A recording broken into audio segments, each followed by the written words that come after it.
Peace everyone, Unmasked here, and today I'm going to be showing you how to make an effective color palette.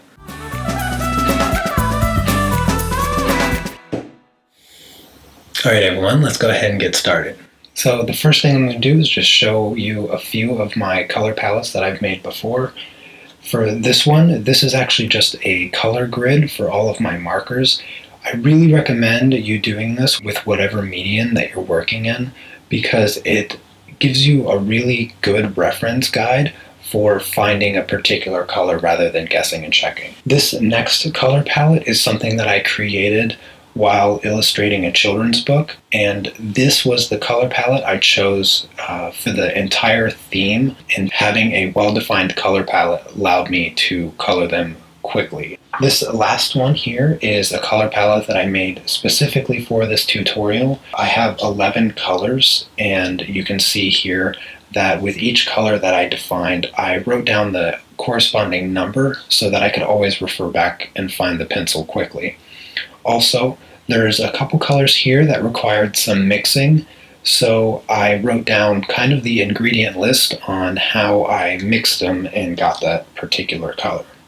So with that said, now I'm going to show you how I was able to generate this color palette. Alright, so in the video description you'll find a link to a free online image editor called Pixlr.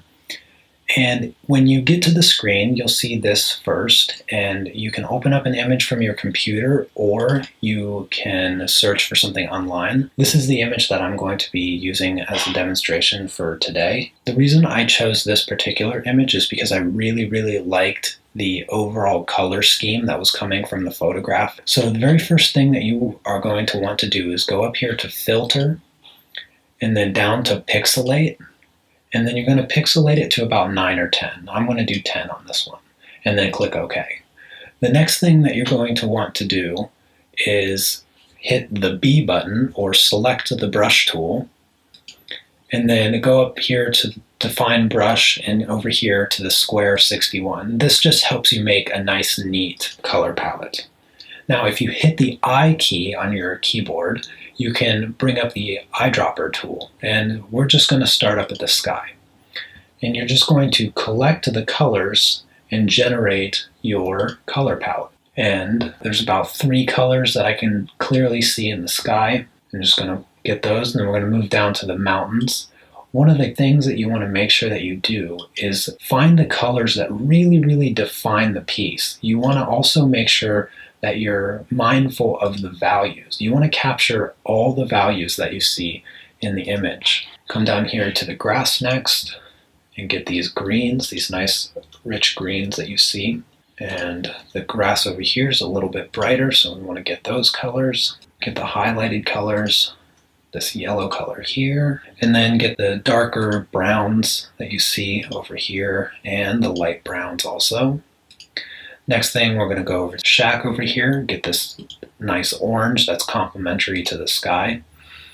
And then you want to get some of the roof colors just to make sure you have everything represented in your color palette. And that is about it. And also, depending on the medium that you're working in, especially paint, you can mix and match these colors and it will be maintained in the color scheme of the overall image. Yeah, so we have about 15 colors here, and that's a good amount.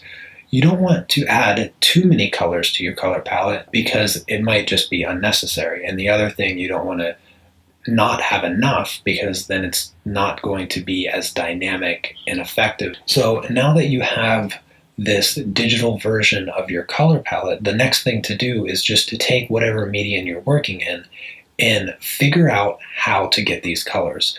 And that's all there is to developing a really effective dynamic color palette.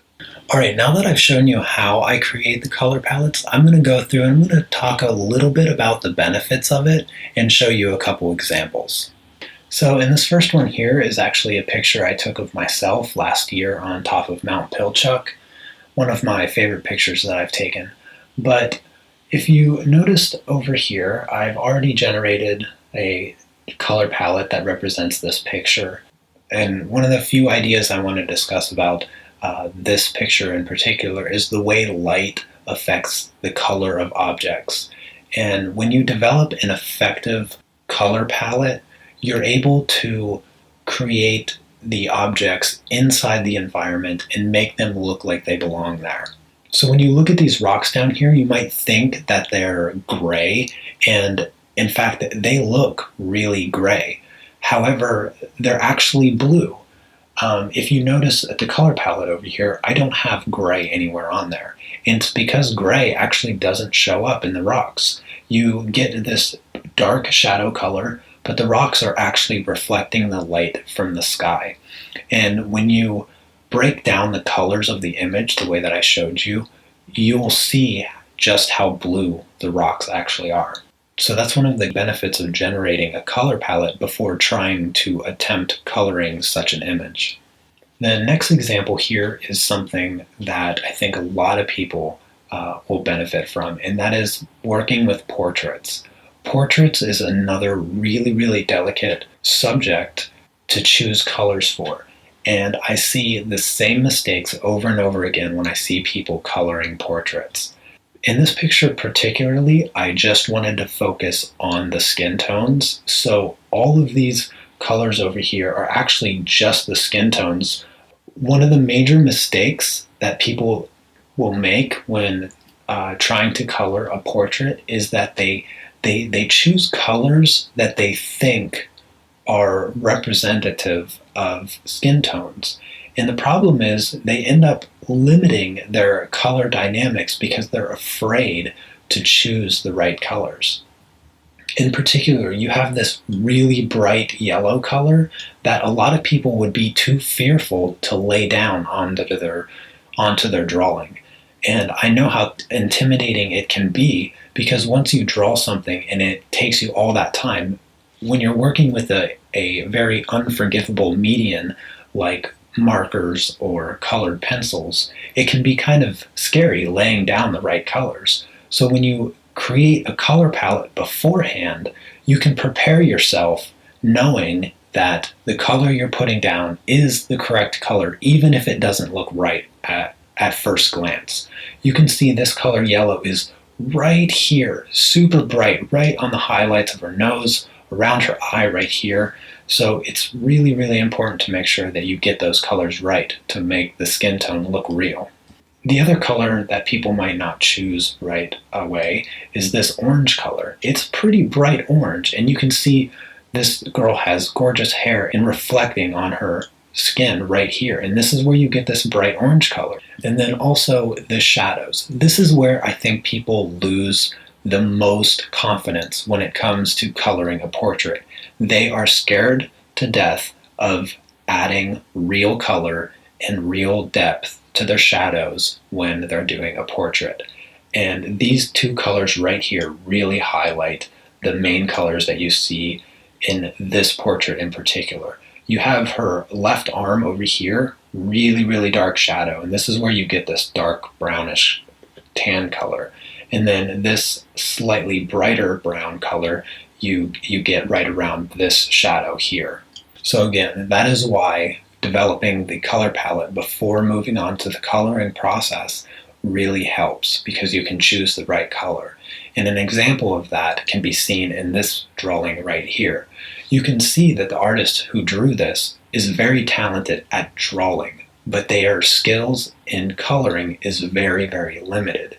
If you notice, the skin tone is all what you would imagine skin tone to be. It's all of this light tans and barely any real color saturation. And the problem with that is it makes the subject look dead. So another example, again, I just focused on the skin tones in this photograph. In this picture, it's naturally lit, so it's a little bit more yellow. So I chose this image particularly to compare to this drawing right here, because it had a very similar lighting, and I feel like the skin tone would benefit from the colors that appear in this image. One of the problems with this drawing here is that, again, with the shadows, especially here and right here on the neck, you can see that the colors the artist chose on here are black. The problem with doing that is it creates a very desaturated, dead-looking shadow. Whereas when you look back at this photograph, you'll see that the shadows are very colorful, especially right here on the cheek. I mean, that is a very lively part of the shadow, and it comes from this color right here. And it's really important to get these colors into your portraits in order to make the skin look alive. And that's what this picture here is missing. Another thing I want to go back to is this picture really quick. Say, for instance, your goal was to create the most realistic replica of this. You might look at portions of this tree. Right here is pretty much the darkest part of the image, and right here.